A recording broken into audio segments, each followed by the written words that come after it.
A ver, pensemos en esto. ¿Es lo mismo construir un rascacielos que explorar un territorio desconocido? Pues no, ¿verdad? La forma en que se crea el software se parece mucho a una de estas dos cosas. Y hoy, precisamente, vamos a desgranar una de las decisiones estratégicas más importantes en cualquier proyecto tecnológico: cómo elegir la metodología correcta. Ojo con esta frase, porque es fundamental. La metodología que se elige no es un simple detalle técnico que solo le importa a los ingenieros. Para nada. Es en realidad el motor silencioso que o bien impulsa el proyecto hacia el éxito o, bueno, lo conduce directamente al fracaso. Y es que, claro, esta lección impacta de lleno en lo que de verdad importa: el tiempo que se tarda en lanzar, el presupuesto que se gasta y, por supuesto, la calidad final del producto. O sea, alinear la metodología con los objetivos del negocio no es que sea una opción, es que es la única forma de que las cosas salgan bien. Entonces, la pregunta del millón es: ¿cómo se elige el camino correcto?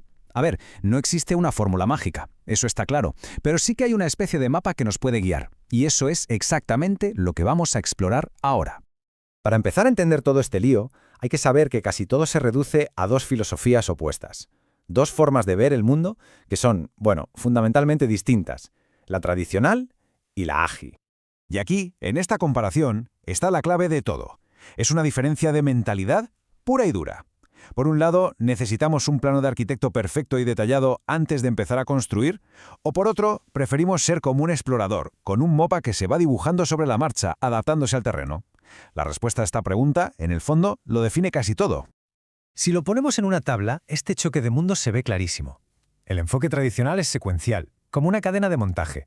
Una fase termina y solo entonces empieza la siguiente.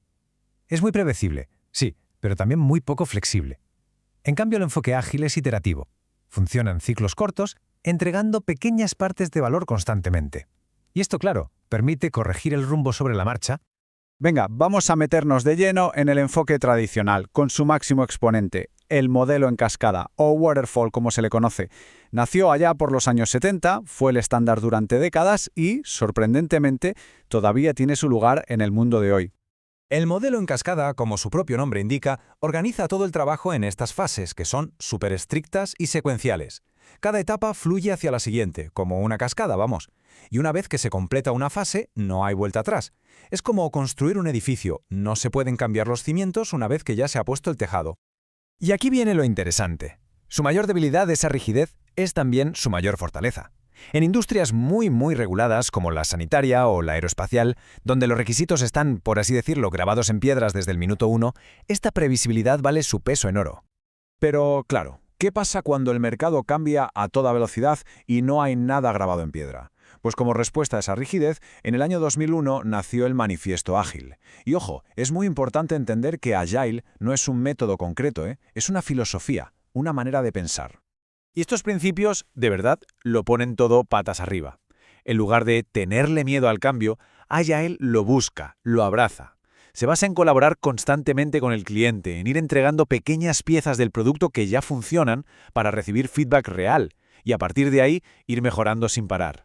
Si decimos que Agile es la filosofía, podríamos decir que Scrum es uno de sus manuales de instrucciones más famosos. Organiza todo el trabajo en sprints, que son como carreras cortas, de 2 a 4 semanas, con un objetivo muy claro.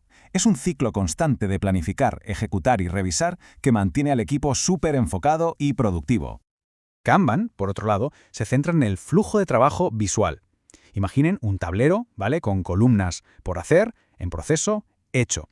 Se centra simplemente en mover las tareas de una columna a otra de la forma más eficiente posible. Es perfecto para equipos, por ejemplo, de soporte o mantenimiento, que tienen un flujo constante de trabajo que va entrando. Bueno, pues ya tenemos las dos grandes filosofías sobre la mesa. Ahora llega el momento de la verdad, la pregunta del millón. ¿Cómo elegir? Pues al final todo se reduce a hacerse unas pocas preguntas críticas sobre el proyecto. Y aquí está la primera pregunta, y quizá la más importante de todas. ¿Los requisitos del proyecto son fijos como una roca o es más que probable que cambien con el viento? La lección aquí es que se cae por su propio peso, ¿no? Si se está construyendo un puente, se necesita un plan fijo, inamovible. Eso es waterfall. Pero si se está moldeando una pieza de arcilla, se necesita la flexibilidad para ir adaptándola sobre la marcha. Pues eso es agile. Venga, vamos con el segundo factor decisivo, el propio equipo. Porque al final esto va de personas, y la dinámica humana es un factor clave para que cualquier metodología funcione. A ver, en equipos enormes, muy jerárquicos, las reglas claras de un modelo tradicional ayudan a poner orden.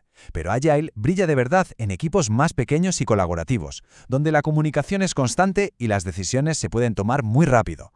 Pero claro, la realidad es que la elección no siempre es blanco o negro. De hecho, en el mundo real las cosas rara vez son tan sencillas, ¿verdad?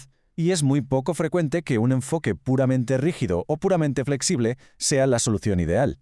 Y por eso mismo, muchísimos equipos adoptan un enfoque híbrido, cogiendo lo mejor de los dos mundos. La moraleja aquí es que no hay que ser un purista. La clave es siempre adaptar el método al proyecto, y no al revés, no forzar al proyecto a entrar en un método que no le encaja. Y por si fuera poco, por encima de todo esto, flota una capa cultural que se llama DevOps. Ojo que no es otra metodología, ¿eh? Es más una filosofía que une a los equipos de desarrollo y a los de operaciones. Su objetivo es automatizarlo todo y acelerar la entrega de software de alta calidad, y le da igual si el equipo de debajo usa Scrum, Kanban o un modelo híbrido. Y con esto llegamos a la reflexión final, a la pregunta que de verdad importa. La metodología que se elija no debería ser un conjunto de reglas que se siguen a ciegas como una rutina. Debe ser una herramienta consciente elegida de forma estratégica para acelerar el éxito, para reducir el riesgo y al final del día para entregar el máximo valor posible. La pregunta no es qué método es mejor, sino qué método es el adecuado para alcanzar los objetivos que nos hemos marcado.